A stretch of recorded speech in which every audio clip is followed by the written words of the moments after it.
Assalamualaikum warahmatullahi wabarakatuh. Kembali lagi bersama saya Nur Hayati pada pembelajaran Pendidikan Agama Islam dan Budi Pekerti. Kali ini kita akan membahas tentang menghadirkan sholat dan zikir dalam kehidupan. Sebelum kita memasuki ke pembahasan tentang sholat dan zikir, saya akan memberitahukan terlebih dahulu tujuan dari pembelajaran kita pada hari ini. Yang pertama, tujuan pembelajaran kita yaitu untuk memahami pengertian sholat dan zikir, baik itu secara bahasa maupun secara istilah. Yang kedua, yaitu untuk menunjukkan keterkaitan antara salat dan ketakwaan serta memahami dampak zikir dalam membentuk akhlak mulia. Dan yang terakhir yaitu untuk membiasakan diri melaksanakan sholat 5 waktu dan membiasakan berzikir harian sebagai bentuk ketaatan dan kedisiplinan dalam kehidupan sehari-hari. Sebelum kita lanjutkan pembelajaran kita, saya akan menanyakan dulu nih, apakah yang kalian ketahui tentang sholat dan apa yang kalian ketahui tentang zikir? Nah, Al-Baihaqi meriwayatkan sebuah hadis yang artinya sholat itu adalah tiang agama, maka barang siapa mendirikannya, maka sesungguhnya ia telah mendirikan agama, dan barang siapa yang meninggalkannya, maka sungguh ia telah merobohkan agama itu.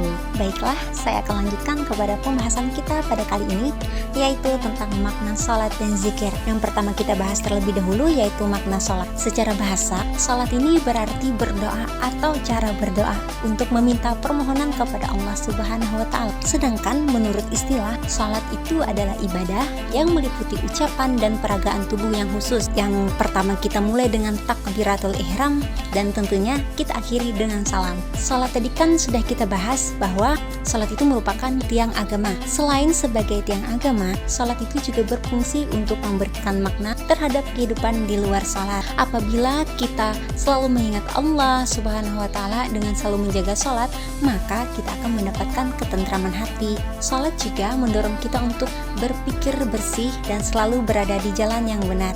Pembahasan yang kedua yaitu makna zikir. Makna zikir ini menurut bahasa artinya ingat, sedangkan menurut istilah, zikir diartikan sebagai mengingat Allah Subhanahu wa Ta'ala. Kita diperintahkan untuk selalu berzikir kepada Allah dengan mengagungkan kekuasaan dan kebesarannya agar kita terhindar dari kesombongan. Di sini ada 3 cara berzikir. Yang pertama yaitu zikir dengan hati. Nah, zikir dengan hati itu caranya yaitu dengan kita bertafakur dan merenungkan ciptaan-ciptaan Allah sehingga timbul dalam pikiran kita bahwa Allah Subhanahu wa Ta'ala adalah zat yang maha kuasa.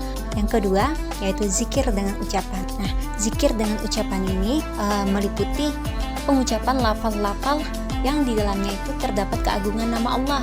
Contohnya tahmid, tasbih, tahlil, takbir, membaca Al-Quran, dan bersalawat. Dan yang terakhir yaitu mentaati perintah Allah dan menjauhi larangannya. Itu juga merupakan zikir, yaitu zikir dengan perbuatan. Selanjutnya yaitu pembahasan tentang apakah benar sholat itu dapat mencegah dari perbuatan keji dan mungkar. Tentu benar, karena jika sholat yang kita lakukan dengan sempurna, sungguh-sungguh, ikhlas, maka kita akan tercegah dari perbuatan keji dan munkar. Selanjutnya yaitu hikmah melaksanakan sholat dan zikir. Nah, yang pertama, tertanamnya akidah tauhid dalam jiwa seseorang.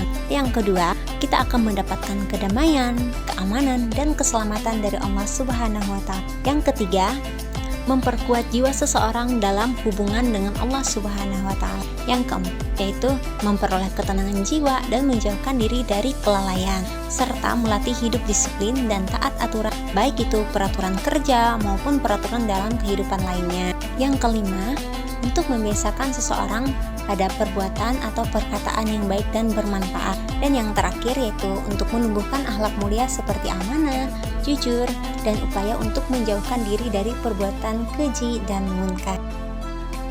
Baik, di sini kita akan memasuki pembahasan kita yang terakhir yaitu mengamalkan sholat 5 waktu dan zikir secara istiqomah. Nah, yang pertama yaitu menyadari bahwa sholat dan zikir untuk mendekatkan diri kepada Allah Subhanahu wa Ta'ala. Yang kedua, memahami manfaat sholat dalam kehidupan sehari-hari. Yang ketiga, kita akan kembali ke akhirat. Yang keempat, jangan menunda sholat dan malas berzikir. Yang kelima, yaitu niat yang tulus.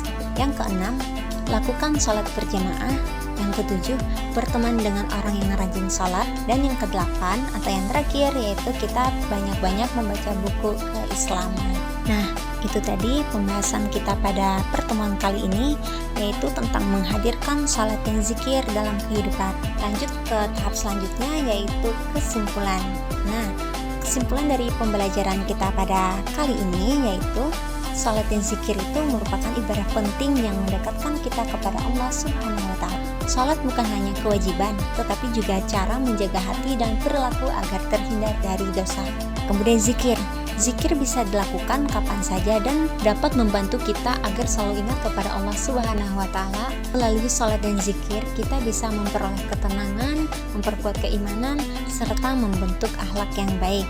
Nah, untuk bisa istiqomah, kita perlu niat yang tulus, kita perlu pemahaman tentang manfaatnya sholat dan zikir, serta menjaga lingkungan yang mendukung ibadah kita.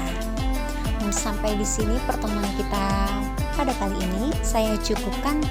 Terima kasih dan semoga pembelajaran kita bermanfaat. Sampai jumpa selanjutnya. Assalamualaikum warahmatullahi wabarakatuh.